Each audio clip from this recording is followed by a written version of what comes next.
Hello and welcome to the series of interviews that we are doing with experts, policymakers, and key people to highlight the most critical relationship between two of the largest democracies in the Indo Pacific. That is the India and Australia relationship.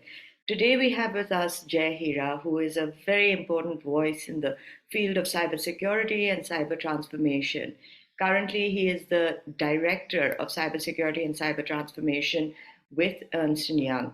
As a cybersecurity strategist, he supports financial services organizations to become more cyber resilient by adopting the zero trust principles to build trust and attract more customers, enabling growth. He also supports diversity, equity, and inclusion in the financial domain. Jay has also been the New South Wales Cyber Ambassador who has worked for community engagement and encouraging students to pursue a career in the field of cybersecurity. He also, in 2023, in the field of cybersecurity and transformation, won the Business Leader of the Year award in the India Australia Business and Community Awards. Jay, welcome. It is such a privilege for you to have us with us. Well, great to be here. Thank you for this opportunity and for sharing this platform, Rami. Not at all. Where are you at the moment, Jay? I'm based in Sydney in my house. It's Saturday afternoon, nice and sunny, 37 degrees, not the temperature that I'm not used to. I grew up in Kutch, Gujarat, so I'm used to 40, 45 degrees of heat. So this is beautiful. This is as good as it gets. So wearing a suit doesn't really feel uncomfortable. I'm in my natural habitat. I can imagine. I'm from Gujarat as well, so it must be lovely weather for you. Yeah, let me begin this interview by asking you about your journey towards becoming a business leader. I mean, how did you go to Australia, and what has brought you to this point of, such privilege and importance? Well, great question, Rami. I've always been fascinated by computers and the impact they continue to have on our society. I grew up in a small town by the name of Gandhi Dham in the state of Gujarat in Western India, at a time when internet was turning mainstreams, which naturally made me curious about networked computers. Now, cybersecurity was a natural fit due to the constant flux of change, the need to adapt quickly, the continuous learning aspects, and ultimately the need to change in the industry to support innovation. I have this distinct memory of an incident that happened when I was just 12. I was a big fan of Superman, like most kids my age. One afternoon after school, I was playing with some friends on the terrace of our house. Now, we probably had some disagreement on who was more stronger amongst us, which turned into a fight and sent me falling 12 feet from the terrace. For a moment, I felt like Superman, but that moment quickly ended as I landed on my palm, fracturing my right wrist. Now, mom and dad were at work, so my grandmother took me to the hospital. And she was this very chatty sort of a character on most days. But on this instant, she was awfully quiet while we were in an auto rickshaw ride to the hospital. And I felt the urge to explain everything that happened so that I could just get it off my chest. Now, I still clearly remember exactly what she said to me then. Her words were, show of strength is not in flying like a Superman or fighting with your friends. Strength lies in building a strong community of people around you that celebrate your success, but at the same time, they're there to help you if you've gone through failures in your life. Now, the reason why I share the story is because through our experiences of working in the industry, in the cybersecurity industry, we've recognized that cybersecurity is a complex challenge. And we need a community of cybersecurity practitioners as diverse as the challenge itself. What we also need is to work as a large community to shore up our defenses and think of collaboration as an extension of the concept of neighborhood watch, where families on a street share information with one another to prevent criminal activity. And in a similar manner, there's a need for collaboration between organizations in the private sector. organizations in private and public sectors to strengthen the cyber defense rather than just focusing on protecting our own businesses in our own silos. Yeah, that's a wonderful nugget that you just shared with us. The story. Just imagine, like a little kid, through all that pain, you felt the need to explain this to your grandmother. But what sage advice she gave you, and one has to agree that it is about building communities, strong communities, and societies around us. But if we were to look at more towards the business community, how would you assess the importance of this sort of digital infrastructure in advancing business cooperation? Well, we've learned so much in the last couple of years about the importance of digital infrastructure in our response to COVID-19 pandemic.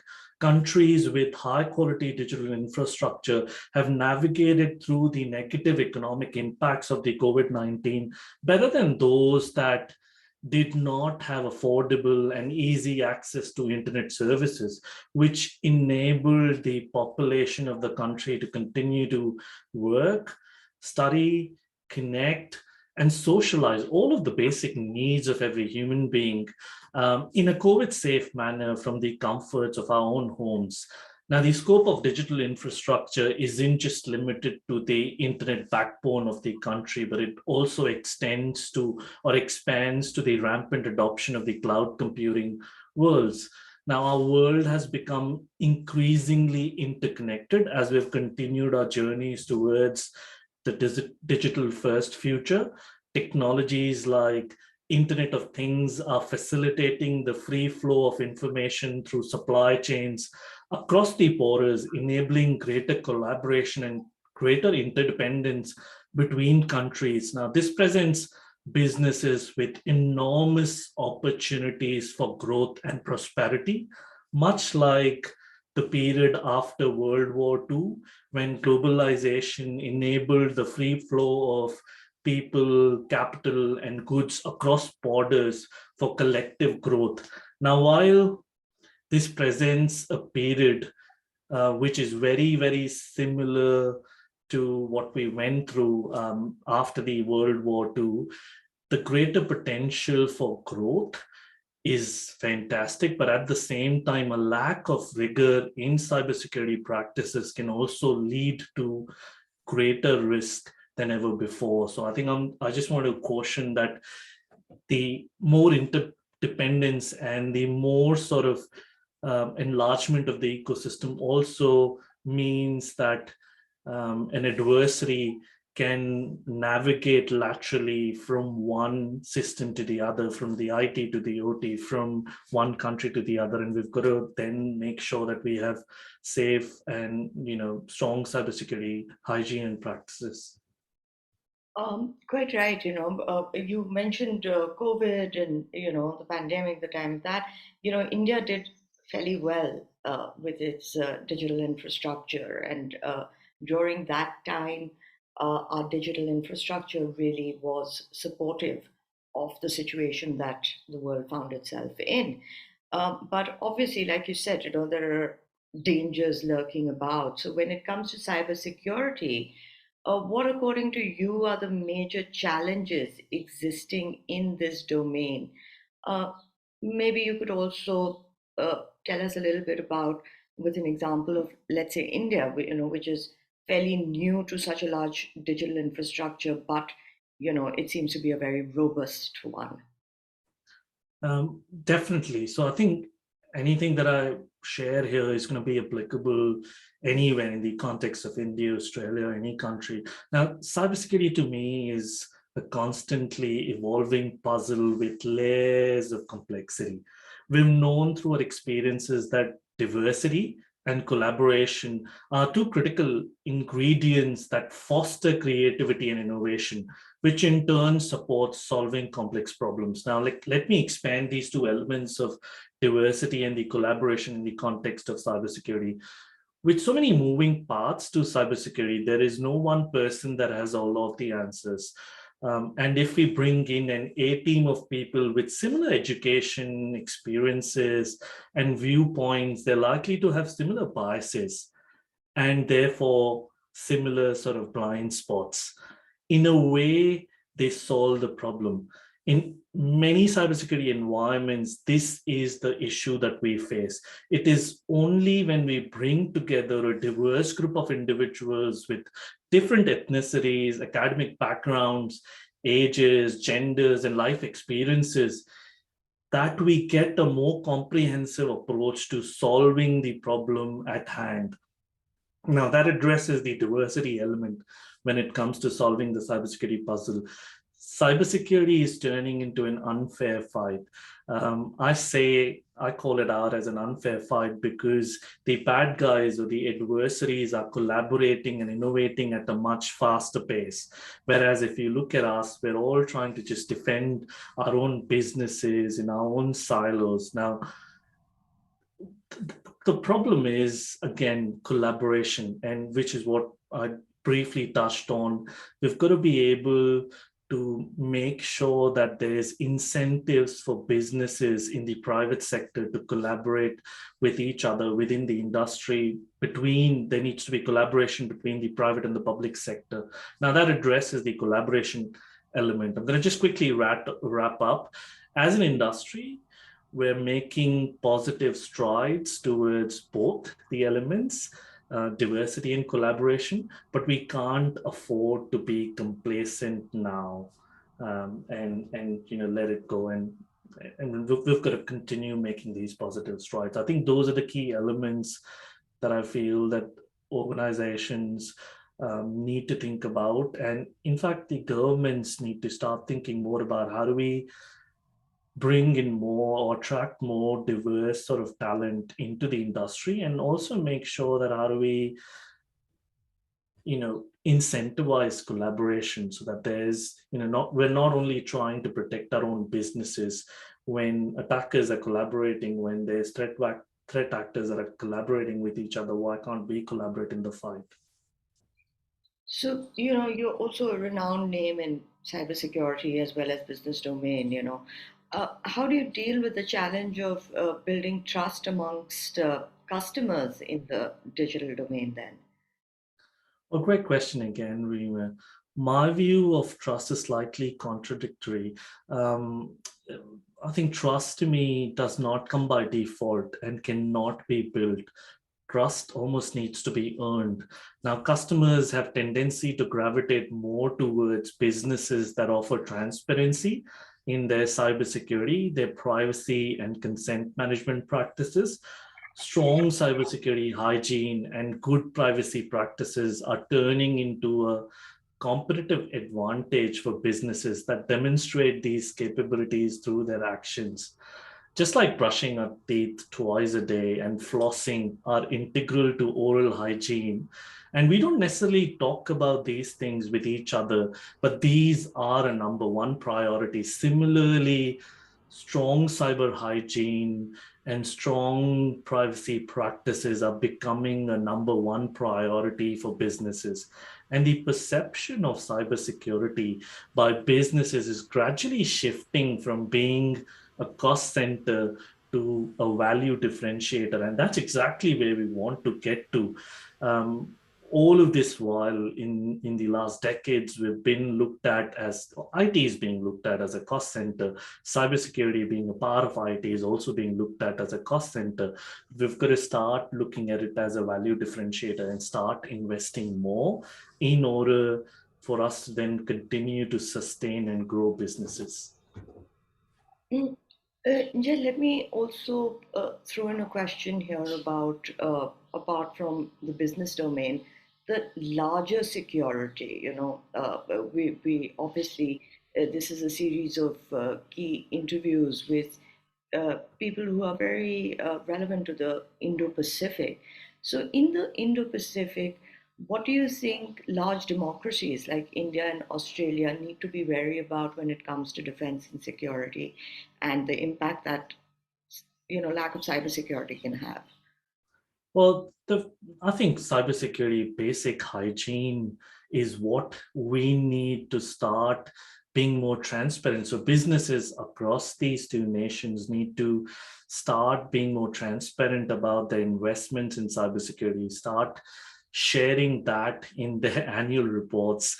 We've also got to, I think the important element, if it was between nations or collaboration between nations, it's more about sharing threat intelligence. What sort of threats are we actually seeing more active for specific industries or specific regions? We've got to come together and start sharing that sort of intel around threat actors that are targeting us. I think that sort of practice of collaboration needs to come in play, as well as the basic cybersecurity hygiene in order to address the bigger challenge of cybersecurity. And this is me asking you this question as a novice, are there certain countries in the world that lead in cybersecurity? Is there some sort of competitiveness like this?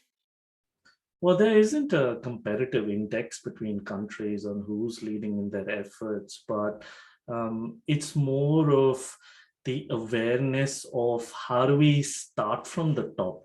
What are the countries that are starting to now think more about having a cyber strategy across for the countries, for collaborative defense across different businesses? I think it needs to always start from the top in order for it to be effective rather than ground up. It's businesses, with businesses, every business is more driven to focus on the bottom line.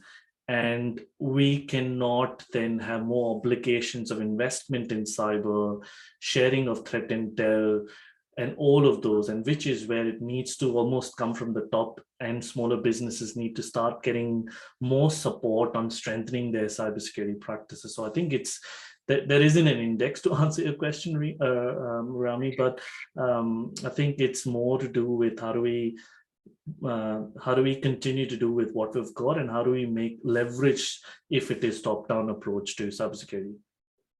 Got it.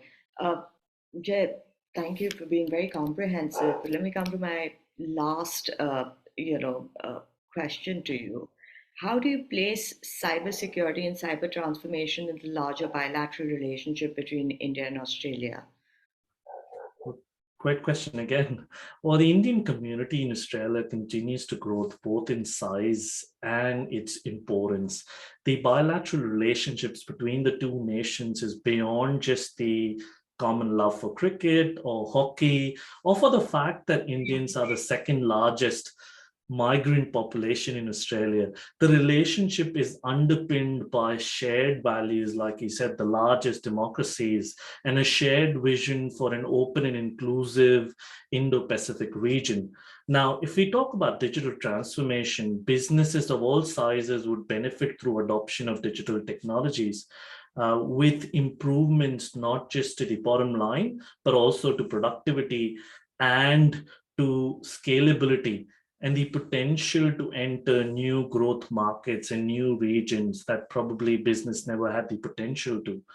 Supporting more businesses to adopt digital transformation across the two nations enables unprecedented growth and prosperity in an interconnected and digital economy. Now, as we've learned from the post-World War II experience, the increasing interdependence of our ecosystems promises growth, but equally far-reaching cyber risks.